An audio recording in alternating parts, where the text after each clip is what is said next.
sera pas très long non plus. Quelques mots pour vous dire que les nuits romanes ont été initiées par la présidente de région à l'époque, Ségolène Royal, et que depuis, le succès ne se dément pas, puisque vous êtes de plus en plus nombreux à venir aux nuits romanes à Saint-Sauveur-de-Givre-en-Mai, comme dans l'ensemble de la région.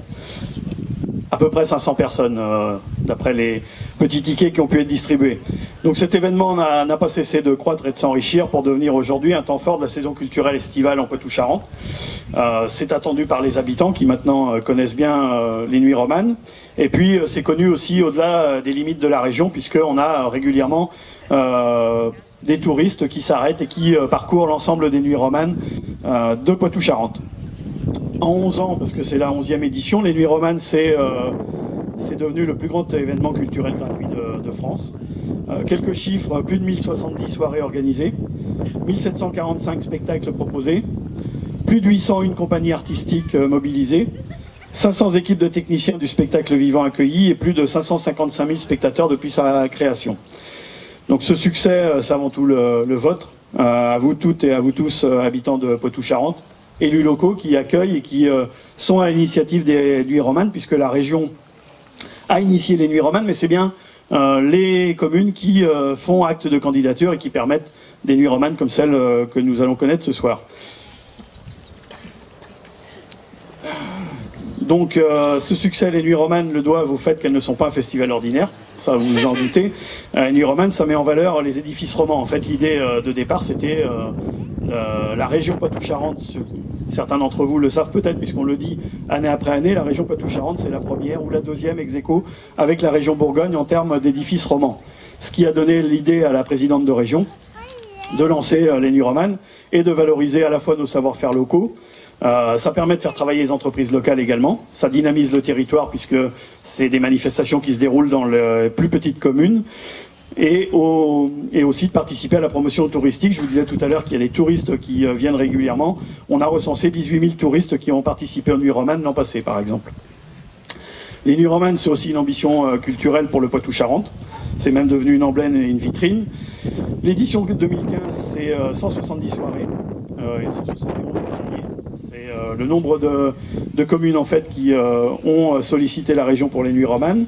Donc c'est la 11e édition. On veut valoriser, donc je vous disais, le patrimoine. On veut aussi mettre en avant les valeurs artistiques. Et puis que ce soit un moment convivial. À la fin du spectacle, il y a à boire et des galettes aussi à manger. Donc c'est aussi un instant convivial. On souhaite aussi valoriser la diversité des édifices romans régionaux, les églises, les abbayes,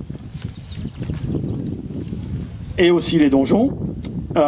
Les compagnies, il y a 101 compagnies, je vous le disais, qui vont produire 227 spectacles, donc dans les villes, dans les bourgs, dans les villages, puisque ça s'adresse aux plus petites communes de Poitou-Charentes également.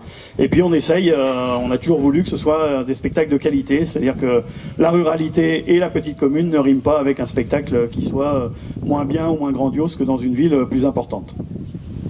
On souhaite aussi que le patrimoine architectural, vous verrez l'église à la fin du spectacle, soit mise en lumière, donc en valeur, que la musique soit de qualité, qu'on ait des chants classiques qui aillent de la musique classique à la musique du monde, des danses flamenco, des danses urbaines, des arts de la rue, du cirque, donc une diversité en fait qui permette d'apprécier dans chacune des communes où vous pourrez aller, puisque tout l'été vous pouvez aller à la rencontre des Nuits Romanes, apprécier différents spectacles. Et pour le plaisir des plus jeunes et des plus anciens. Les Nuits Romanes 2015, c'est aussi 12 prestataires engagés, donc ça permet aussi de dynamiser l'économie. C'est 5100 bénévoles, je crois qu'on peut remercier aussi tous les bénévoles qui permettent soirée après soirée que les Nuits Romanes existent. Et puis c'est 790 producteurs locaux qui sont mis en valeur là aussi, donc on fait travailler des artisans locaux. C'est une année particulière, l'année 2015, parce que comme vous le savez, il y a l'Hermione qui est allé aux États-Unis. Et dans ce cadre-là, en fait, on accueille dans les Nuits Romanes 4 groupes de musique américaine. Donc une programmation un peu différente cette année avec des groupes américains. En ce qui concerne la nouvelle région, puisqu'on a des interrogations sur la poursuite des Nuits Romanes, on a, comme vous le savez, un certain nombre d'éléments qui existent en région, comme les frilles pour aider les communes, les ruchers communaux qu'on va installer dans les communes, les aides aux entreprises. Ça, on continuera à le faire.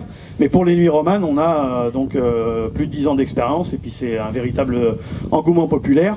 Et on souhaite bien continuer ces événements. La nouvelle région, c'est dans les discussions, aura à cœur de continuer les festivals. Et en 2016, ne soyez pas inquiets, les Nuits Romanes devraient perdurer et encore pour de nombreuses années. Et puis, avant de laisser la place au spectacle, je vous donne encore une fois quelques chiffres importants pour 2015. 170 soirées, 227 spectacles, 101 compagnies, 12 prestataires, 5100 bénévoles, 790 producteurs locaux. Je crois que ça résume l'intérêt des Nuits Romanes, à la fois pour vous, puisque vous allez voir un beau spectacle, et puis en même temps pour l'économie de la région. Donc c'est quelque chose d'extrêmement important qu'on poursuivra encore une fois les années à venir. Je vous souhaite un excellent spectacle, et puis la place au Gypsy Band pour leur belle musique. Bonne soirée.